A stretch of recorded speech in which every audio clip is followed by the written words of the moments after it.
just 2 days before the start of the Commonwealth Summit in Malta. We're here to send a message to the Commonwealth leaders: shame on you. The Commonwealth was set up in 1949. In the last 66 years, the Commonwealth Heads of Government meeting has refused every time to discuss LGBTI rights.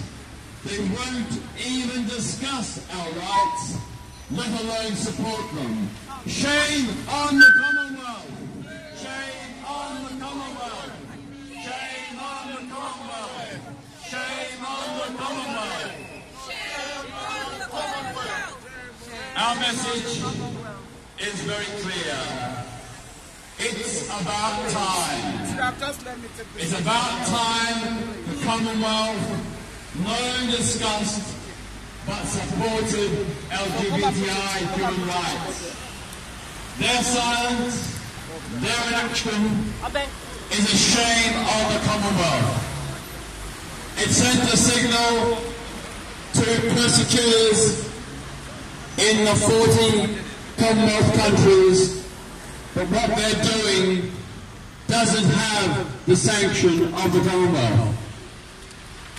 It sends a message that the Commonwealth is indifferent to the persecution of LGBTI people in 40 out of 53 Commonwealth member states.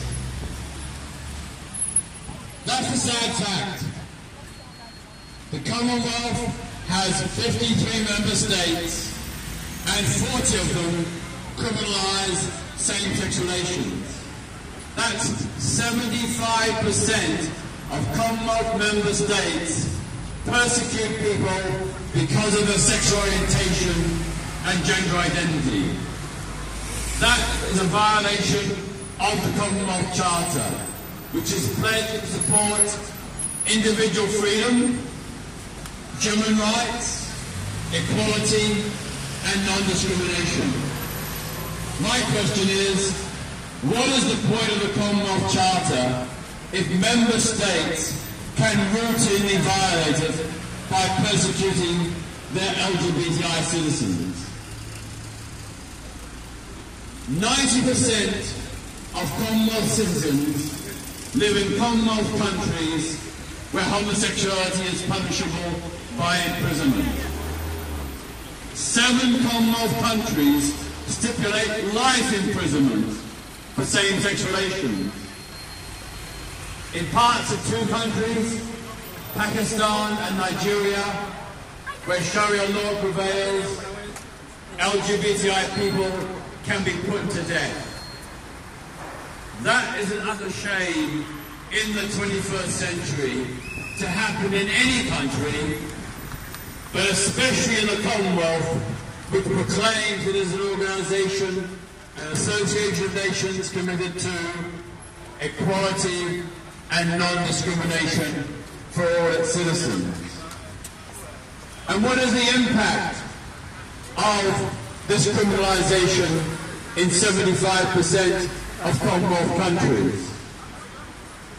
Well, apart from creating a climate of fear and prejudice, hate, discrimination and violence against LGBTI people, the Commonwealth stands by failing to condemn this persecution, gives a green light to the persecutors. We know that in many, many Commonwealth countries, in 40 out of 53 Commonwealth member states, LGBTI people suffer prejudice, ostracism, harassment, discrimination, and hate crime.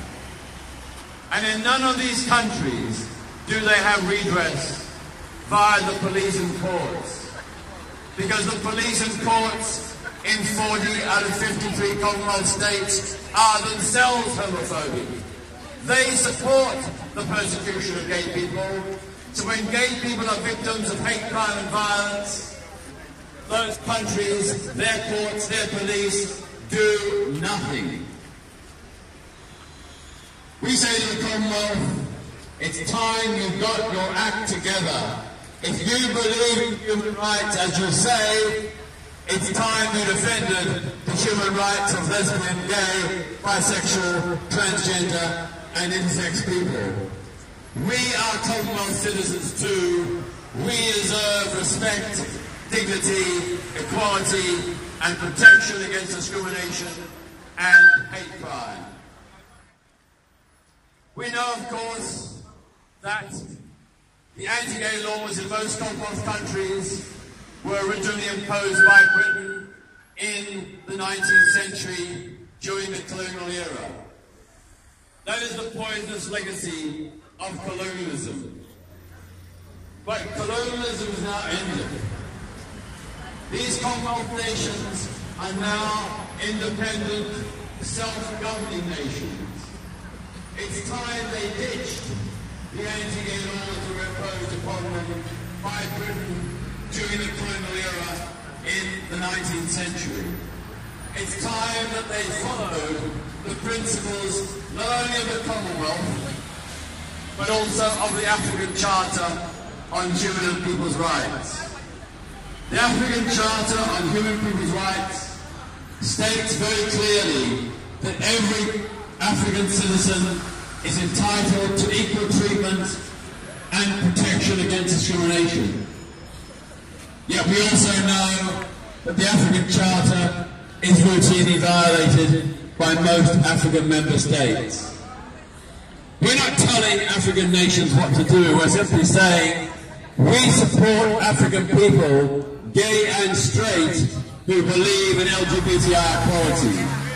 And moreover, we want African countries to follow their own constitutions, which guarantee equal rights, and to follow the African Charter on Human and People's Rights, which they signed up to and they pledged to uphold. That's all we're asking. We're just asking for the basic fundamental principles of equality and human rights for all citizens everywhere. So our message to the Commonwealth Summit in Malta this weekend is very, very clear.